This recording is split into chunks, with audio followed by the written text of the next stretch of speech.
Welcome back once again friend हमारे इस प्यारे से प्लेटफॉर्म पे जिसका नाम है त्रिशांत एकेडमी। और दोस्तों, मैं आज सभी उन स्टूडेंट्स का स्वागत करता हूं जो हमारे एनुअल एग्जामिनेशन या बोर्ड एग्जामिनेशन की प्रिपरेशन कर रहे हैं। दोस्तों, आज मैं फिर से उनके लिए एक धमाकेदार वीडियो लेके आया हूं। दोस्तों, आज की वीडियो का टाइटल है कि द इम्पॉर्टेंट फिगर और the diagram asked in annual examination as well as a board examination. दोस्तों, अगर आप क्लास 10th के या क्लास 9th के एग्जामिनेशन को फेस करने जा रहे हैं, जो कि अभी अप्रॉक्सीमेटली 15th ऑफ फैब से होगा या 21st ऑफ फैब से आप लोगों का बोर्ड एग्जामिनेशन तो स्टार्ट होने ही वाला है, तो उन दोनों एग्जामिनेशन को ध्यान में रखते हुए मैं आपके सामने कुछ ऐसे फैक्ट्स लेके आया हूं जो आपको लिटरली बहुत हेल्प करेंगे।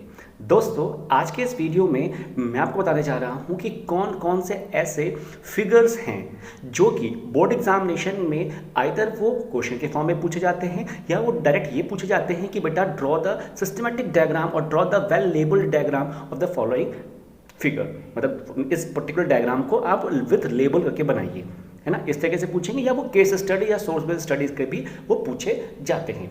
दोस्तों, सबसे पहले मैं आपको ये बता दूं कि जो हमारा साइंस जो सब्जेक्ट है वो 3 डिपार्टमेंट में डिवाइड होता है, आइदर वो फिजिक्स हो, केमिस्ट्री हो या आपका बायोलॉजी हो।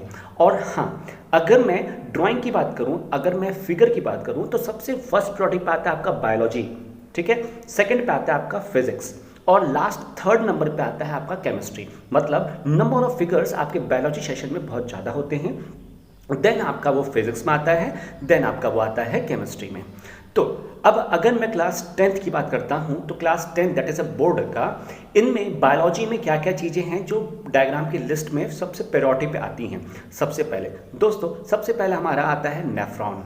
जी हाँ, बायोलॉजी के कंट्रोल एंड कोऑर्डिनेट सिस्टम वाले जो चैप्टर है उसमें जो नेफ्रॉन है, दैट इज न्यूरॉन सेल का जो नेफ्रॉन पार्ट होता है, वो डायग्राम बहुत इंपॉर्टेंट है, उसको प्रैक्टिस कर लीजिए। देखिए बगल में मैंने आपको डायग्राम का लिंक बता दिया है, राइट। दूसरा, स्ट्रक्चर ऑफ ब्रेन। जी हाँ, ये भी इंपॉर्टेंट बहुत है। इसके सारे जितने भी पार्ट आपको दिखाई दे रहे हैं ना, ये भी आपके लिए उतने ही इंपॉर्टेंट है, right. Next is structure of heart. जी हाँ, हार्ट का भी स्ट्रक्चर, 4 चैम्बर है, चारों चैम्बर के कौन सी वेन है, कौन सी आर्टरी है, ये सारी चीज़ों को मेंशन करना बहुत ही ज़रूरी है। नेक्स्ट दोस्तों आता है न्यूट्रिशन इन अमीबा। जी हाँ, न्यूट्रिशन इन अमीबा को भी आपको सिस्टमैटिक स्टेजेस वाइज आपको बताना है। लास्ट आपका बताना है कि हाइड्रा में क्या फंक्शन होता है, और जो वो है हाइड्रा है, हाँ बेसिकली हाइड्रा का बताना है और ईस्ट का बताना है, राइट। यहाँ तक ये चीज़ें कवर हुई। Now coming to the human part. अब दोस्तों, आपको डाइजेस्टिव सिस्टम पे भी वर्क करना है, राइट। ह्यूमन डाइजेस्टिव सिस्टम का well labelled diagram, that is alimentary canal जिसको बोलते हैं, ये भी आपको बनाना है। साथ ही साथ आपको प्रैक्टिस करनी है रेस्पिरेटरी सिस्टम की। जी हाँ, पूरा रेस्पिरेटरी सिस्टम आपको पूरा एक्सप्लेन करना आना चाहिए with label diagram. Now moving to the next part दोस्तों, एक्सक्रीटरी सिस्टम। एक्सक्रीटरी सिस्टम भी आपको उतना ही आना चाहिए, राइट। ये बात होती है इसके। Now moving to the next fact दोस्तों, फ्लावर का जो स्ट्रक्चर होता है, फ्लावर स्ट्रक्चर जिसमें कि आप पेटल, स्टेमन, स्टिग्मा ये सब दिखाते हैं ना, तो स्ट्रक्चर ऑफ फ्लावर ये भी आपको दिखाना है। नेक्स्ट आपको दिखाना है पॉलिनेशन इन फ्लावर, ये भी आपको उतना ही इंपॉर्टेंट है, राइट। तो ये बात रहती है मोटे मोटे डायग्राम की लिस्ट जो कि बायोलॉजी से आते हैं। इस पे आप खुद प्रैक्टिस कर लीजिए, 2 से 3 बार आप ड्राइंग की प्रैक्टिस कीजिए। और जैसा कि मैंने आपको प्रीवियस वीडियो के लिंक में प्रीवियस वीडियो में ही आपको एक्सप्लेन कर दिया था कि हाँ बेटा, जब भी ड्राइंग बनाते हैं तो with the help of only pencil बनाते हैं, लेबलिंग भी करते हैं, आइदर लेफ्ट करिए या आइदर राइट कीजिए। और लेबल करने के बाद फिगर का नेम को नीचे मेंशन कीजिए कि फिगर हमारा किस चीज़ का है, टॉपिक क्या है, वो नीचे जरूर मेंशन कीजिए with the bold letter, right. Now coming to the part number physics. जो बच्चे 10th का फिजिक्स एग्जामिनेशन को फेस करने जा रहे हैं, मतलब फिजिक्स जो 10th में है उसमें डायग्राम क्या क्या होगा। आप बोलेंगे सर फिजिक्स में कोई डायग्राम भी है? हाँ, डायग्राम होता है। क्यों? देखिए, आपको सबसे पहला डायग्राम आपके सामने आएगा इलेक्ट्रिसिटी चैप्टर में, that is verification of the Ohm's law. जी हाँ, वेरिफिकेशन का जो ओम्स लॉ है ना, दैट इज करंट का एक सोर्स बनाना होगा आपको, बैटरी, मतलब बैटरी सोर्स। नेक्स्ट उसमें करंट का फ्लो दिखाइए, रेजिस्टेंस दिखाइए और एक सर्किट को फुलफिल कर दीजिए, एक सोर्स लगा दीजिए, की लगा दीजिए। तो ये डायग्राम जो है ना, ये वीआई मतलब ओम्स लॉ का वेरिफिकेशन है। इसके साथ साथ आपको वीआई ग्राफ को भी आना चाहिए, राइट। तो वी आई ग्राफ जो है ना, Ohm's law, verification of the Ohm's law, जो कि देखिए बगल में डायग्राम बना हुआ है, तो इस तरीके से आप उसको दिखाएंगे। हालांकि आपके मतलब जो सीबीएसई बोर्ड से कंसर्निंग बच्चे हैं उनके में एसी जनरेटर और डीसी जनरेटर नहीं है, लेकिन फिर भी जो अदर बोर्ड के बच्चे हमारे हैं, जैसे यूपी बोर्ड हो गया, आईसीएसई बोर्ड हो गया, ये सब बच्चे भी अगर उनके सिलेबस में एसी जनरेटर डीसी जनरेटर है तो वो उसकी प्रैक्टिस भी कर लें। Right, now moving to the next part. दोस्तों अब बात आती है ह्यूमन आई का। राइट, ह्यूमन आई के स्ट्रक्चर में ही मतलब डायग्राम है, तो ह्यूमन आई जो चैप्टर है ना, wonderful world, human I and wonderful world, तो ह्यूमन आई का जो स्ट्रक्चर है वो आपको आना चाहिए, डायग्राम पूरा वेल लेबल डायग्राम, और हर पॉइंट को एक्सप्लेन करना भी आना चाहिए। क्योंकि आप जानते हैं कि जो हमारी सीबीएसई बोर्ड है या यूपी बोर्ड है, ये रिपीटेड क्वेश्चंस बहुत देते हैं। राइट, तो ये अपने आप को रिपीट भी करते रहते हैं। अगर ये प्रीवियस ईयर में ये क्वेश्चन आया हुआ है, क्योंकि मैं आपको बता रहा हूँ कि draw the well label diagram of the human I and explain at least 6 या एटलीस्ट 5 पार्ट, ऐसे करके क्वेश्चन आता है। तो आपको डायग्राम तो बनाना ही बनाना है, वो भी वेल लेबल डायग्राम बनाना है, और उन जो लेबलिंग कर रहे हैं ना उसमें से एटलीस्ट 5 पॉइंट्स को या 6 पॉइंट्स को आप उनका डिस्क्रिप्शंस को रट लीजिए, याद कर लीजिए और उसको लिखना की प्रैक्टिस कर लीजिए लिखने की। राइट, तो ये तो हो गया ह्यूमन आई का। Now second point is defect of vision. जी हाँ, हम जानते हैं कि हमारे पास 3 डिफेक्ट है, मतलब आई चैप्टर में 3 डिफेक्ट है। एक है मायोपिया, ठीक, दूसरा है हाइपरमेट्रोपिया, तीसरा है प्रेसबायोपिया। अब मायोपिया को शॉर्ट साइटेडनेस कहते हैं, हाइपरमेट्रोपिया को फार साइटेडनेस कहते हैं। ठीक है, तो इन दोनों का जो डिफेक्ट है दैट इज रेटिना के फ्रंट में बनता है, रेटिना के बाद में बनता है, जो भी है उसका वेल लेबल डायग्राम प्रैक्टिस कर लीजिए।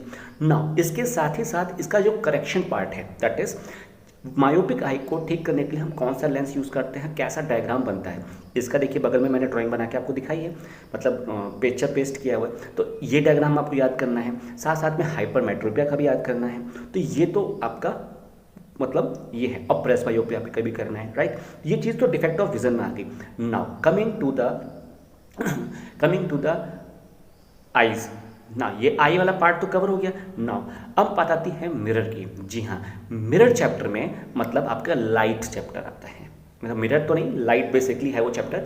लाइट चैप्टर में आपका स्टार्टिंग से अगर मैं बात करूं तो स्टार्टिंग से आता है कि refraction of beam of light, refraction of ray of light बोलिए या बीम ऑफ लाइट बोलिए थ्रू ग्लास प्रिज्म। जी हाँ, प्रिज्म से, जो कि बगल में आपको डायग्राम दिख रहा है, प्रिज्म से रिफ्लेक्शन ऑफ लाइट कैसे पॉसिबल है वो वेल लेबल डायग्राम से एक्सप्लेन कीजिए। दोस्तों इस डायग्राम में आप देख रहे हैं कि angle of incidence, angle of reflection, incident ray, emergent रे और क्या नाम है रिफ्लेक्टेड रे, ये सारे एंगल्स भी दिखा रहा हूँ मैं, रे भी दिखा रहा हूँ। तो ऐसे ही आपको वेल लेबल डायग्राम बनाना है।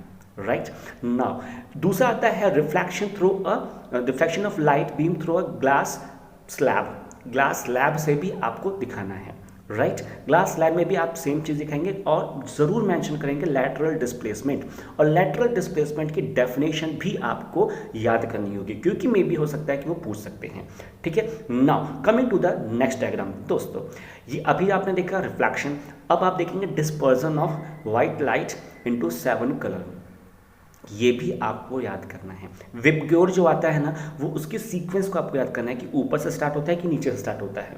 ठीक है, और उस सीक्वेंस में ब्लू कलर कौन सा सीक्वेंस में आता है, ग्रीन कलर कौन सा सीक्वेंस में आता है, ये जो कलरिंग आ रही है ना विबग्योर का, ये अकॉर्डिंग टू वेवलेंथ होता है, हाईएस्ट टू लोएस्ट है कि लोएस्ट टू हाईएस्ट है। ये सारी चीज़ों को आप याद कर लीजिए, क्योंकि मैंने आपको स्टार्टिंग में बताया है कि friends the board must ask the drawing based questions, that is a case study और सोर्स बेस्ड स्टडी। वो ड्राइंग बेस्ड क्वेश्चन को भी आपको ये पूछ सकते हैं। तो ये बात हो गई उसकी। Now coming to the lenses. दोस्तों सॉरी, लेंस से स्टार्ट करने से पहले हम मिरर पे आते हैं। स्फेरिकल मिरर में 2 आते हैं, एक आता है कॉनकेव, एक आता है कॉन्वेक्स।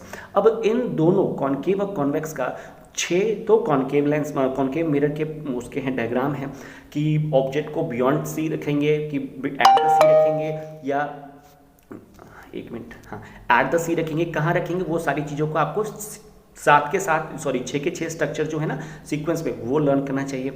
ऐसे ही कॉन्वेक्स मिरर का भी सिमिलरली, अगर मैं लेंस की बात करूं तो लेंस में भी आपको सेम चीज़ करनी है। राइट, मतलब कॉन्वेक्स लेंस या कॉनकेव लेंस, दोनों में चीज़ों को मतलब पोजीशन के साथ साथ उसको लर्न करना है। Now one of the most important in this chapter that is a sign convention. ठीक है, साइन कन्वेंशन आप जरूर याद करिए कि P से इधर लेंस में क्या है, मतलब कॉन्केव कॉन्वेक्स लेंस में कौन P से इधर, मतलब पोल से इधर F पॉजिटिव है, U नेगेटिव है, क्या है वो चीज़ें सारी आप मेंशन कीजिए। मिरर में भी कॉन्केव मिरर या कॉन्वेक्स मिरर का भी आप उसके साइन कन्वेंशन को लर्न कीजिए, राइट। ये चीज़ें तो हो गई आपके फिजिक्स की। नाउ बात करते हैं हम इलेक्ट्रिसिटी चैप्टर में भी एक आता है, सॉरी मैग्नेटिक चैप्टर में आता है कि बार मैग्नेट, सोलोनाइड मैग्नेट, है ना। तो ये सारी चीज़ों को आप देख लीजिएगा। फ्लेमिंग लेफ्ट हैंड रूल का अगर कोई डायग्राम तो है नहीं बेसिकली, लेकिन फिर भी आप उसको भी लर्न करके जाइए, ठीक है, उससे भी क्वेश्चन आते हैं, थंब रूल से भी आते हैं क्वेश्चन। तो दोस्तों ये सारे के सारे मैंने आपको एक बता दिया फायदा, मतलब फिजिक्स का और बायोलॉजी का। अब बात करते हैं केमिस्ट्री का। केमिस्ट्री में सबसे ज़्यादा इंपॉर्टेंट डायग्राम तो कोई है नहीं, मतलब उतना इंपॉर्टेंट तो है डायग्राम, लेकिन बेसिकली आपके जो कॉन्सेप्चुअल जो क्वेश्चन आते हैं फिगर बेस्ड, वो आते हैं फंक्शनल ग्रुप से। जी हाँ, फंक्शनल ग्रुप जो कि आपको मिलेगा चैप्टर कार्बोनेटेड कंपाउंड में, ठीक है, आइसोमेरिज्म वाला, फंक्शनल ग्रुप वाला, और सपोनिफिकेशन में जो मिसल्स फॉर्मेशन होते हैं, ये सब थोड़े छोटे मोटे डायग्राम हैं, बाकी तो उतने खास इसमें डायग्राम नहीं है। तो मेरी आपसे इतनी गुजारिश है कि अगर आप ये सारे लिस्ट ऑफ फिगर्स को अगर आप प्रैक्टिस कर लेते हैं either 4 to 5 times with well labelled diagram, एक सेपरेट कॉपी बना लीजिए, मतलब नोट्स बना लीजिए, सारे डायग्राम को प्रैक्टिस कीजिए और टिक लगाते जाइए कि हाँ ये मेरा डायग्राम हो गया है, और प्रैक्टिस हो जाएगी तो डेफिनेटली आपके लिए अच्छा रहेगा। और अगर मेरा ये वीडियो आपको अच्छा लगा हो, वर्थफुल लगा हो, तो please share with your classmates and with your small brother and sister, और जितना हो सके उतना शेयर कीजिए ताकि हर बच्चे का, हर स्टूडेंट का, आइदर वो यूपी बोर्ड हो, सीबीएसई बोर्ड हो, आईसीएसई बोर्ड हो, हर बच्चे का कुछ ना कुछ बेनिफिट हो सके इस वीडियो से। ठीक है दोस्तों, और बाय बाय, मिलते हैं फिर से एक धमाकेदार और एक इम्पॉर्टेंट वीडियो के साथ। तब तक take care and bye bye.